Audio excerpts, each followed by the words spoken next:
Hello and welcome back to another episode of GetAGrip, Strategies to Reduce College Debt. I hope everyone had a great weekend since the last time you've seen me. And I hope that everybody in college is getting ready for their exams because I know it's about that time. Today we're going to be talking about how you can save up to $100,000 in college debt by the time you graduate. Now, if you are a freshman, sophomore, or junior, you should be looking just at colleges. You should be involved in extracurricular activities, you should be getting good grades in school, and other things of that nature. If you are a senior, you should have already applied and have been accepted to a college. Now for me, when I was a senior, I knew where I was going, but I did spend my freshman, sophomore, and junior year preparing for college because I knew how expensive it was going to be, and I knew that I had to take some necessary precautions. But what do most students look for when deciding a college? I think it's a very interesting topic that we need to talk about.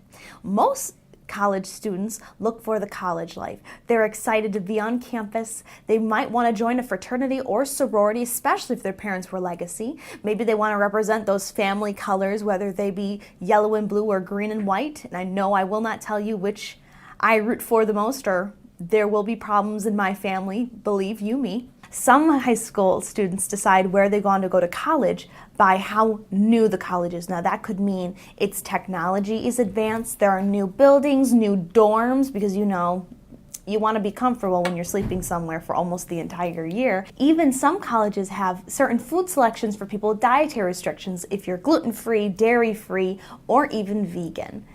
Believe it or not, some high schoolers decide where they want to go to college based on where their significant other is going to college.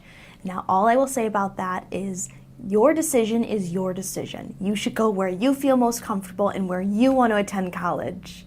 Now, there are some people, like me and my brother, who decided where to go to college based on the program and our major. My brother is an engineer, so of course, he's extremely smart, and he's attending the University of Michigan's engineering program. He's actually currently studying abroad, which is very exciting. Personally, I auditioned at various colleges across Michigan, and I found that where I most wanted to be was somewhere where I felt safe and comfortable, because exploring yourself as an artist is very vulnerable, and I wanted to make sure I was surrounded by the right people. And I eventually found that after auditioning at various places. Some students decide where they go to college based on where it is, actually. Some people want to be at a university like Ann Arbor, where there is city life ingrained within student life. Now, I'm a city girl myself, but where I go to college, it's a little bit farther away from the city or even from the downtown area. I personally need a quiet place to study, especially if I want to practice my craft and get it ready for when I do move to the big city, maybe Chicago or New York. On that same thought, some people would prefer to be closer to home, and some people want to get away from home for a while and explore and have an adventure. Now, I will say I've commuted myself, and that is nothing to be ashamed of. I know a lot of people, when they graduate high school, they need to leave right away. But I'm letting you know that it's okay to be near home. Some people like the comfort and support of their family, and there's nothing awful about that. But one question most students forget to ask is, how much is all of this going to cost? So let's look at some average prices of colleges. Now, I found all of this information at collegedata.net. So if you'd like to revisit these numbers sometime, you're more than welcome to. Now, are you thinking about attending a state college? State colleges are like University of Michigan, Michigan State University, and Wayne State. Now, if you're thinking about those kinds of schools, tuition every year is about $9,400. In addition, if you decide to live on campus, dorm living is about $10,000 a year. So at the end of 4 years, you're looking at a grand total of about $80,000.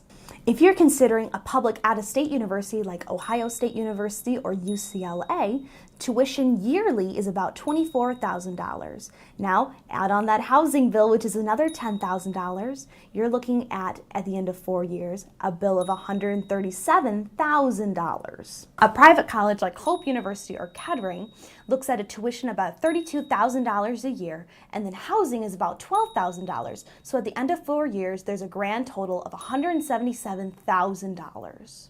Now I understand that's a lot of information to take in right now, so that's where I'm going to leave it with this video today, because I wanted to make sure you had all the data and figures that you need, just so you understand the necessary steps you might have to take when it comes to being able to pay for college. Next week, we'll be talking about the ways to address college debt.